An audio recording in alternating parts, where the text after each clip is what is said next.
aboard the train on his way home and found himself seated beside a young man.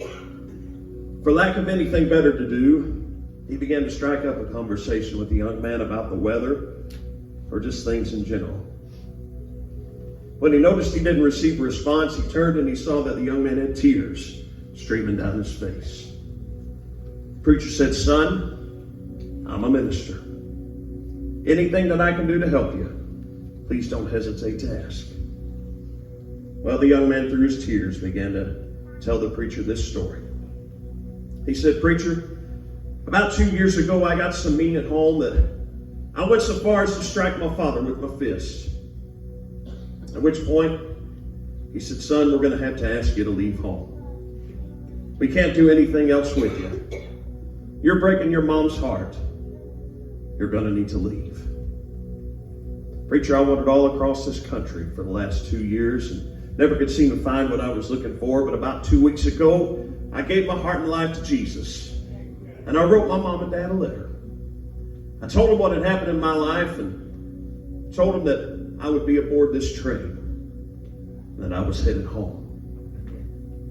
Preacher said, "Son, that's all well and good, but how do you know you're going to be welcome? How do you know that everything's going to be all right?" Well, the young man said, "Preacher, we've lived beside these railroad tracks just about as far back as I can remember.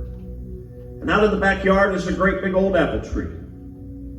I told my mom and dad in the letter that if I was welcome home, that if Dad could just climb to the top of that tree and tie a big white rag at the top, and I'd be able to see it from the train, and I'd know that everything was all right." Preacher, we're almost home. And I want to go home so bad. But I'm afraid that that white rag won't be at the top of that apple tree. Could you look out for me and tell me what you see?" Well, the preacher dusted off the window, and when he turned to look back at the young man, he had a great big smile on his face. He said, Son, you don't have anything to be afraid of. Why, that old apple tree is in full blossom. I never seen so many white rags in all of my life. And right underneath that tree, I see Mom and Dad standing there, and Dad's waving a big white bed sheet, and he's saying, "Come on home, son. Come on home." And you know, that's just like the love of God. No matter where we've been, no matter what we've done in and with our lives, all we have to do is say, "Jesus, help me. Jesus, take away my sin. I give my heart and my life to you." And you know what? He'll welcome each and every one of us home. That may be your story tonight, and it may be the story of someone that's close to you, and you wonder if they'll ever find their way home. Well, let me encourage you tonight. Don't give up. You just keep praying. Just keep praying for the prodigal.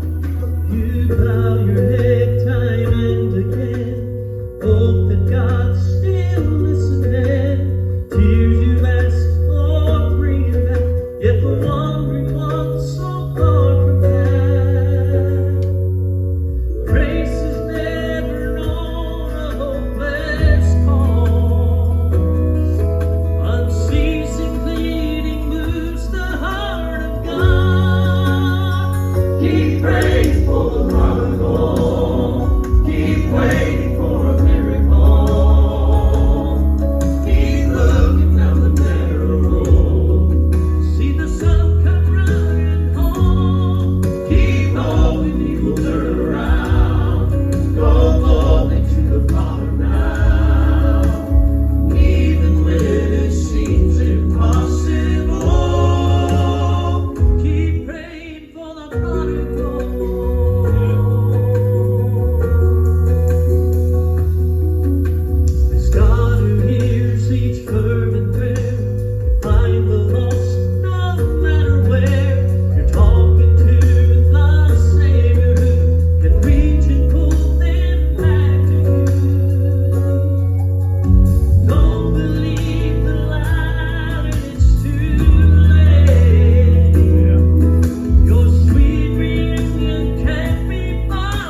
praying for